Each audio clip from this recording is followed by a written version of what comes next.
Қайырлы күн, құрметті ұстаздар және студенттер. Ежелден ақ отан қорғаушылар намыс пен айбардың, ерлік пен батылдықтың, патриотизм мен өз халқына қалтықсыз қызмет етудің үлгісі болған. Қазақстандықтар өз өмірін бостандық пен тәуелсіздік үшін қиған қаһармандардың барлығының ерлігін жадында сақтап келеді. Аталар мен әкелердің жауынгерлік наградалары қазақстандық отбасылар үшін баға жетпес жәдігер. Бүгін күнтізбемізде отан қорғаушы күні мен ұлы отан соғысындағы жеңіс күні мерекесінің қатар келуінің өзіне де айрықша мән жатыр. Біз бүгінгі шарамызды осы екі сабақтас мерекеге арнаймыз. Здравствуйте, уважаемые преподаватели и студенты нашего университета. В этот день мы выражаем свою глубокую благодарность и признательность нашим доблестным героям всех поколений, тем, кто мужественно и верно служит своей родине, оберегая мир и покой наших граждан. Особая благодарность, конечно, ветеранам и тыловикам Великой Отечественной войны, которые отстояли свободу и независимость нашей Родины. Символично, что два праздника идут друг за другом. Это говорит о преемственности военных традиций победителей Великой Отечественной войне и нынешнего поколения защитников нашей Родины. Воинская доблесть на фронте и самоотверженный труд в тылу стали главными слагаемыми победы. Біздің халқымыз адамзат тарихындағы ең сұрапыл соғыстағы ұлы жеңіске өшпес үлес қосты. Соғысқа аттанған 1.200.000 жерлесіміздің жартысы шайқас алаңында қаза тапты. 500-ден астам қазақстандық Кеңес одағының батыры атанды. Соғыс жылдары бүкіл халқымыз тылдағы еңбекке жұмылды. Жауға атылған 10 оқтың 9-ы біздің елімізде жасалды. Әкелеріміздің ерлігі мен аналарымыздың еңбегі халқымыздың жадында мәңгі сақталады. Біздің жеңістеріміздің тарихы патриотизм мен ел бірлігінің нағыз үлгісі. От всей души поздравляем сильную половину нашего университета с Днем Защитника Отечества. Примите наши самые теплые, самые искренние поздравления. Құрметті әріптестер, біздің ұжымымыздағы ер азаматтар, сіздерде келе жатқан еліміздің мемлекеттік мейрамы отан қорғау күнімен құттықтаймын. Біздің ұжымымызда көптеген ер азаматтармен біз бірге жұмыс жасаймыз. Солардың ішінде бүкіл республикаға танымал ғалымдар, тамаша абзал азаматтар, адамгершілігімен, елдік көзқарастарымен, өздерінің адалдығымен қай нәрсеге де біздің әлеуметтік ортамызда үлкен беделге ие болған ер азаматтармен бірге жұмыс жасаймыз. Бұлар тек қана мықты ғалымдар емес, сонымен қатар Асқар Тау әке, отбасының қорғаушысы, қорғанысы, қолдаушысы, ұжымымыздың бетқұстар, ғалымдары, ұстаздары. Сондықтан біз осындай ер азаматтармен бірге жұмыс жасағанымызды мақтаныш тұтамыз, қадірлейміз, біз сіздерді жақсы көреміз. Келе жатқан мейрам құтты болсын, дендеріңізге саулық тілеймін, отбасыларыңызға амандық тілеймін. Әр уақытта да бейбіт күн болсын елімізде. Отанымызды қорғау отбасынан басталсын тек қана. Отбасының қорғанышы, елдің қоғамымыздың қорғанышы, әлеуметтік ортамыздың қорғанышы болып, деніңіз сау болып жүре беріңіз. Мереке құтты болсын. Құрметті профессор оқытушылар құрамы мен қызметкерлер, қымбатты студенттер, магистранттар және бітіруші түлектер, сізді батырлық пен ерліктің, шыдамдылық пен төзімділіктің, патриотизмнің мерекелері, отан қорғаушылар күні мен ұлы жеңіс мейрамымен ыстық ықыласпен құттықтаймыз. Отан қорғаушылар күні мен ұлы жеңіс мерекесі қажыр қайрат пен ерлік, өрлік сынды адами асыл қасиеттерінің үлгісі. Біз бұл күндері еліміздің қауіпсіздігі мен ұлттық мүддесін қорғаған және қорғап жүрген жандарға зор құрмет көрсетеміз. Сіздерге мықтық денсаулық, қажымас қайрат, талмас талап тілейміз. Шаңырақ шаттыққа бөлініп, бақ береке орнас жақсарсын, еліміз аман, жұртымыз тыныш болсын. Уважаемые преподаватели, сотрудники, студенты, выпускники нашего университета, от всей души поздравляем вас с Днем Великой Победы и Днем Защитников Отечества. 9 мая, святая дата, является самым важным праздником в жизни каждого из нас. Мы живем под мирным небом, строим современную цифровую экономику, воспитываем детей, легко и радостно продолжаем реализовывать свои мечты.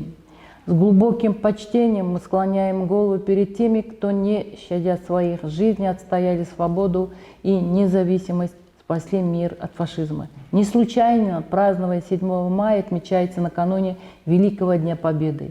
День защитника Отечества принято поздравлять не только военнослужащих. Этот день позволяет нам поздравить друзей, родных и всех тех, кто хранит наш домашний очаг. Теперь, наряду с такой знаковой датой, этот праздник будет напоминать нам о нашем долге помнить тех, кто воевал на полях сражений этой самой кровопролитной из войн, трудился в тылу и ковал оружие победы. Мы навсегда сохраним в наших сердцах память об их мужестве, верности, долгу и любви к своей родине. Пусть этот знаменательный день придаст сил и бодрости для созидательного труда на благо нашей республики Казахстан. Пусть над нами всегда будет мирное небо. С праздником! Песни о войне всегда будут напоминать нам, какой героический подвиг совершил наш народ против фашизма. Песни тогда рождались в боях, с ними шли на подвиг. Они вселяли силы и уверенность в победе над врагом. Келесі ән жауынгердің жары табыстаған, жан қалтасында жұпар шашып, көңіліне нұр төгіп, өмірге үмітін сөндірмеген кестелі орамал жайында. Ендеше алдарыңызда мемлекеттік және жергілікті басқару мамандығының 3-ші курс студенті Есімғалиев Нұрсейіт.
Келесі сөз тілдер және менеджмент факультетінің деканы, филология ғылымдарының кандидаты Романова Айгүл Абиболла қызына беріледі.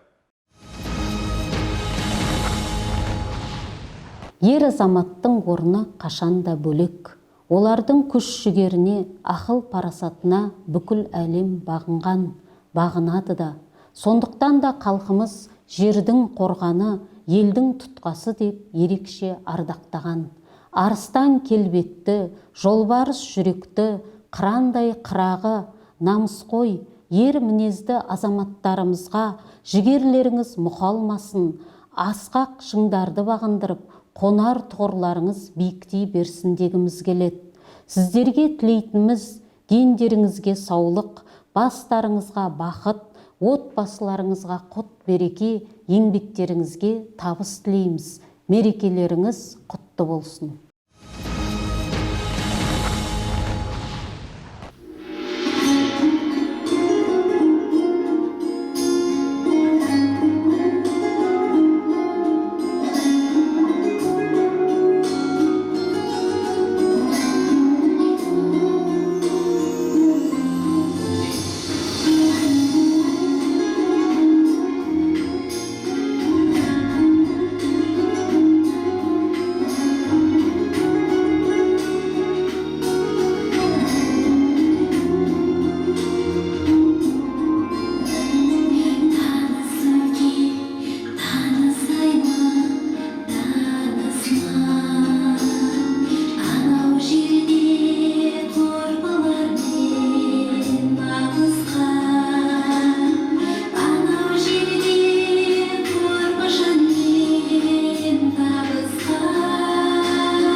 Біздің елдің жігіттері, жігіттердің төресі.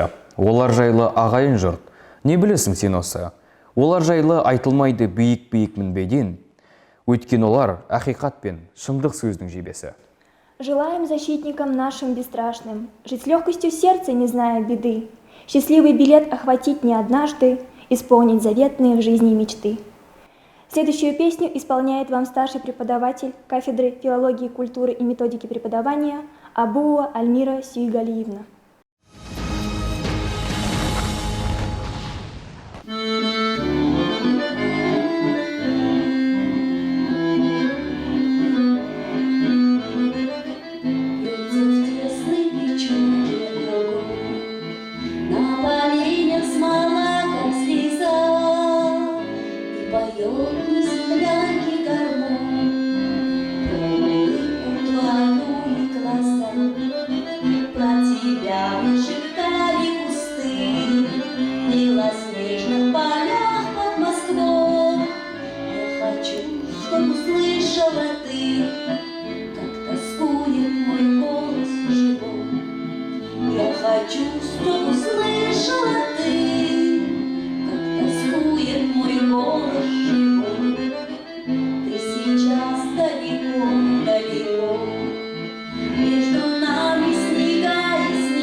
Помните, через века, через года, помните о тех, кто уже никогда не придет.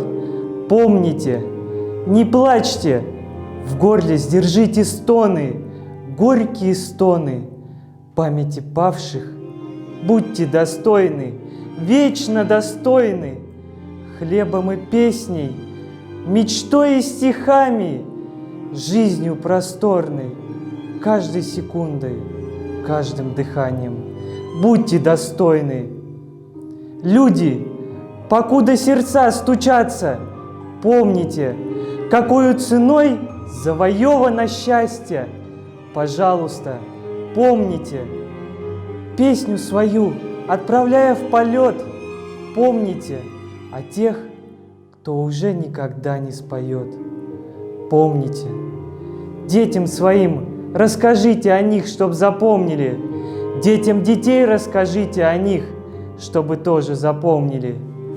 Во все времена бессмертной земли помните, мерцающим звездам, ведя корабли, о погибших помните. Встречайте трепетную весну, люди земли. Убейте войну, прокляните войну, люди земли. Мечту пронесите через года и наполните жизнью. Ну а тех, кто уже не придет никогда, заклинаю, помните.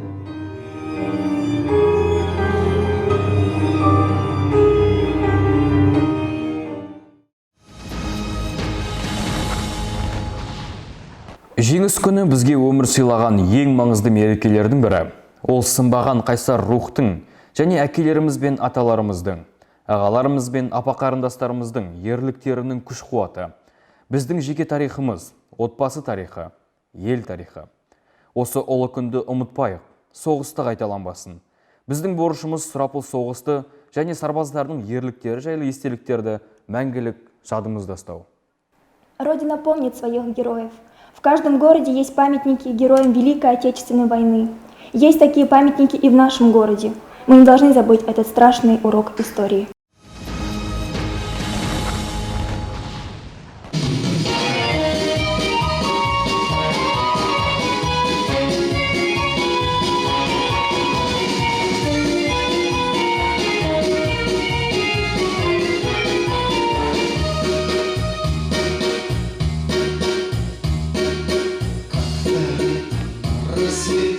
Заглянул в соседний сад, там сулянка молдаванка собирает виноград. Я краснею, я бледнею, захотелось вдруг сказать: Таня, над рекою зоркие летние встречать. Раскудрявый клен, зеленый лист резной, я влюбленный и смущенный пред тобой. Клен зеленый, да клен кудрявый, раскудрявый листой. Раскудрявый клен, зеленый лист резной, я влюбленный и смущенный пред тобой. Клен зеленый, да клен кудрявый, раскудрявый листой. Сулянка, молдаванка, отвечала Паргюла. Партизанский, молдаванский собирается отряд. Мы вчера партизаны дом покинули родной. Ждет меня дорога, партизан в лес пустой. Раскудрявый клен, зеленый лист резной, здесь у клена мы расстанемся с тобой. Клен зеленый, да клен кудрявый, да раскудрявый листой. Раскудрявый клен, зеленый лист резной, здесь у клена мы расстанемся с тобой. Клен зеленый, да клен кудрявый, да раскудрявый, раскудрявый клен, зеленый лист резной, здесь у клена мы расстанемся с тобой. Клен зеленый, да клен кудрявый, да раскудрявый листой. И сулянка, молдаванка по тропинке в лесу шла. В тумане я увидел, что с собой не позвала. О сулянке, молдаванке часто думала молодожь. Вдруг свою сулянку я в отряде повстречал. Раскудрявый клен, зеленый лист резной, здравствуй, парень мой, хороший мой родной. Клен зеленый, да клен кудрявый, да раскудрявый листой. Раскудрявый клен, зеленый лист резной, здравствуй, парень мой, хороший мой родной. Клен зеленый, да клен кудрявый, да раскудрявый, раскудрявый клен, зеленый лист резной, здравствуй, парень мой, хороший мой родной. Клен зеленый, да клен кудрявый, да раскудрявый листой.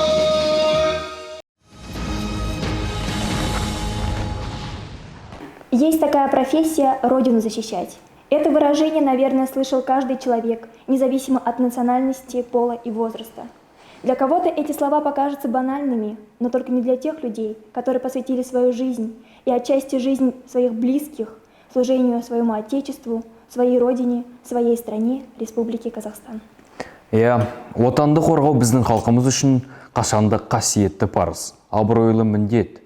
Ата-бабамыз ұл баланы ертеңгі абыройлы әке, қадірлі отағасы, елді қорғайтын ер, батыр, ұлттың намысты азаматы ретінде әділдікке, қайсарлыққа, кешірімді болуына, өнерге, білімге, салт-дәстүрімізді сақтауға тәрбиелеген.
Біздің тәуелсіздігіміз бен тұтастығымызды, тыныштығымыз бен бейбіт тірлігімізді қас қақпай күзетіп тұрған, халқымызға қорған болған ұлттық әскеріміздің айбыны арта берсін. Позвольте еще раз поздравить вас с этим знаменательным днем. Пожелать вам и вашим семьям счастья, благополучия, мира, добра и созидания. Сіздермен болған Алина және Аскар. Қош сау болыңыздар.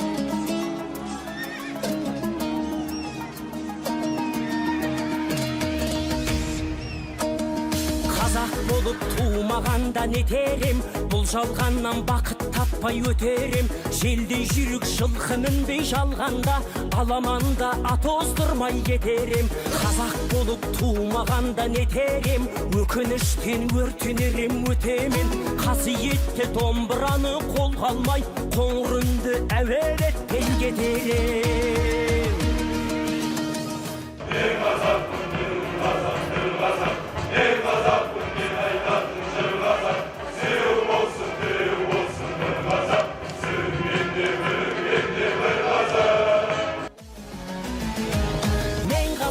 Түрім қазақ, тіл қазақ, мен қазақпын, мен айтатын жыр қазақ. Сүйеу болсын, тіреу болсын, мың қазақ. Сүрінгенде, бүлінгенде бір қазақ, бір қазақ. Сүйеу болсын, тіреу болсын, мың қазақ. Сүрінгенде, бүлінгенде бір қазақ.